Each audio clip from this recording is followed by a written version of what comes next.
Hi friends, welcome to Uma kitchen. इनकी बिस्बelebath எப்படி செய்யறதுன்னு பார்க்க போறோம்। அதுக்கு தேவையான பொருள் இந்த டம்ளரால புழுங்கல் அரிசி சாப்பாடு அரிசி வந்து ஒரு டம்ளர் அரிசிக்கு நான் அரை டம்ளர் பருப்பு எடுத்துர்க்கேன்। அதுல வந்து 1/4 டம்ளர் வந்து பாசி பருப்பு, 1/4 டம்ளர் வந்து தோரம் பருப்பு எடுத்து இத 1 மணி நேரம் ஊற வச்சு கழுவி எடுத்து வச்சிருக்கேன்। கொஞ்சம் முந்திரி எடுத்து வச்சிருக்கேன், கொஞ்சம் கொத்தமல்லி எடுத்து வச்சிருக்கேன், கொஞ்சம் கருவேப்பிலை எடுத்து வச்சிருக்கேன், எண்ணெய் எடுத்து வச்சிருக்கேன், கொஞ்சம் சாம்பார் பொடி எடுத்து வச்சிருக்கேன், 2 ஸ்பூன் சாம்பார் பொடி எடுத்து வச்சிருக்கேன்।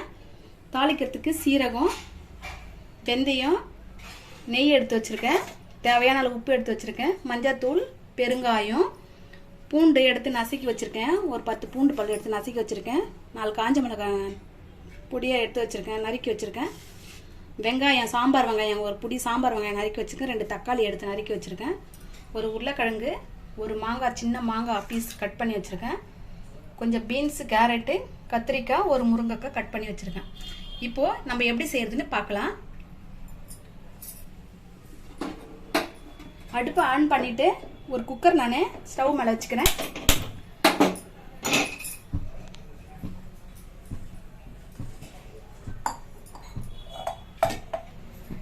ஒரு ஸ்பூன் நெய் போட்டுக்கிறேன் ஃபர்ஸ்ட்ல,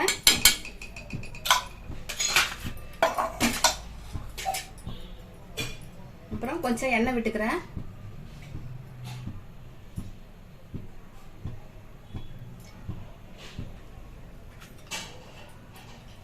இப்போ நெய் எண்ணெய் சூடாயிடுச்சு। இப்போ லைட்டா கொஞ்சம் வெந்தயம் சேர்த்துக்கிறேன், கொஞ்சம் சீரகம் சேர்த்துக்கிறேன்,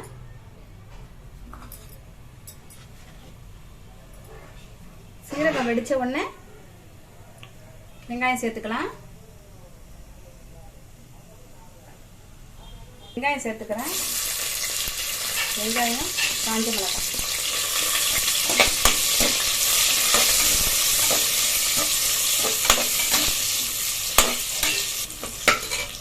இன்னும் 2 கருவேப்பிலை சேர்த்துக்கிறேன், பூண்டு சேர்த்துக்கிறேன்,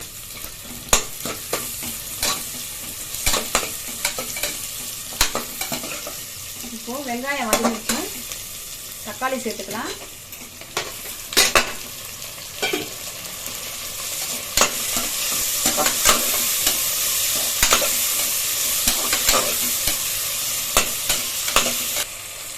தேவைப்பட்டா இதில் பச்சை மிளகாய் சேர்த்துக்கலாம், காஞ்ச மிளகாயும் சேர்த்துக்கலாம், நான் வந்து காஞ்ச மிளகாய் சேர்த்துருக்கேன்। லைட்டாக மஞ்சள் தூள் சேர்க்குறேன்,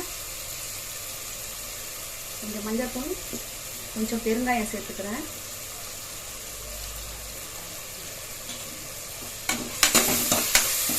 இப்போ காய் சேர்க்க போகிறேன்।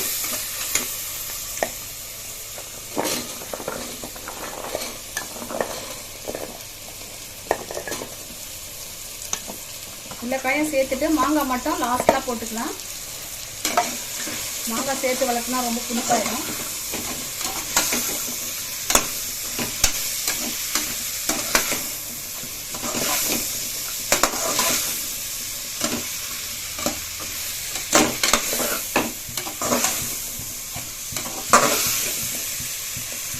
ஒரு டம்ளர் அரிசிக்கு நம்ம 5 டம்ளர் தண்ணி ஊற்ற போறேன் நான்। இப்போ தண்ணி சேர்த்துக்கலாம்,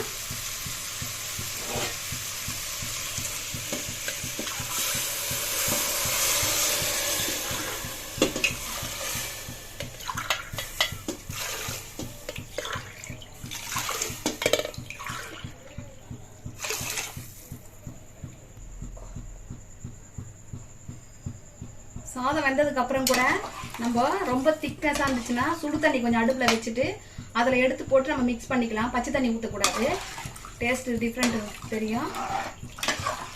அதனால இது வெந்ததுக்கு அப்புறம் இறக்கி கீழே வச்சுட்டு ஆறிடுச்சுன்னா சாதம் ரொம்ப கெட்டி ஆயிடுச்சுன்னா சுடு தண்ணி விட்டு நம்ம கிளறிக்கலாம்।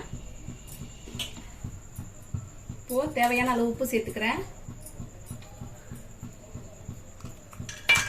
இப்போ அந்த சாம்பார் பொடி இதில் சேர்த்துடுறேன், மாங்காய் சேர்க்கிறேன், இந்த தண்ணி நல்லா கொதிக்கும் போது அரிசி அதுல சேர்த்துட்டு அப்புறம் நம்ம வெயிட் போட்டுக்கலாம்।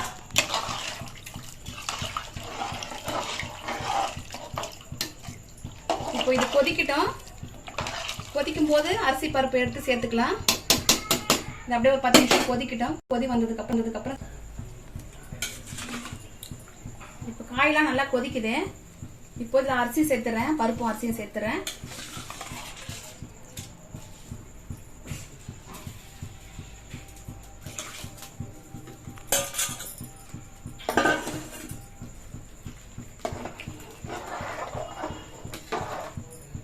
இப்போ மூடி போட்டு வெயிட் போட்டுடலாம்.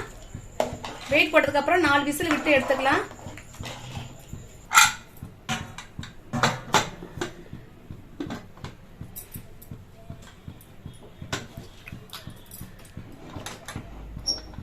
இப்போ மூடி போட்டு வெயிட் போட்டாச்சு. இப்போ இது 4 விசில் விட்டு எடுத்துக்கலாம்.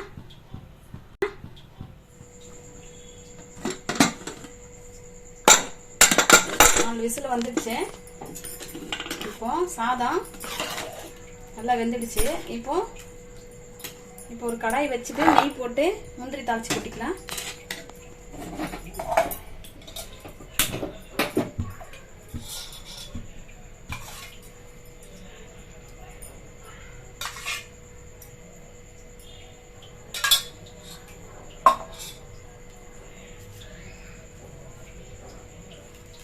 இதில் கொத்தமல்லி போட்டுக்கலாம். கொத்தமல்லி சேர்த்துக்கலாம்.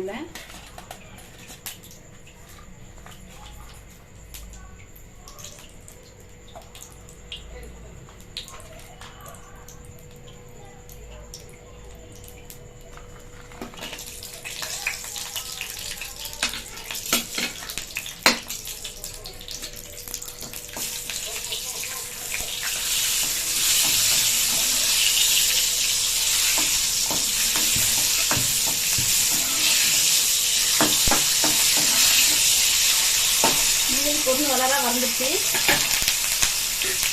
இப்போ ஆஃப் பண்ணிக்கலாம். இப்போ எடுத்து இதில் சேர்த்துக்கலாம்.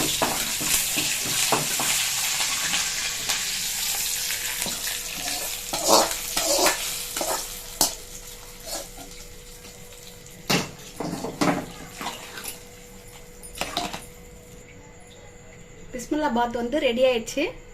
நீங்களும் வீட்டில் ட்ரை பண்ணி பாருங்கள். ரொம்ப டேஸ்ட்டாக நல்லா மணமாக சூப்பராக வாசனை அடிக்குது.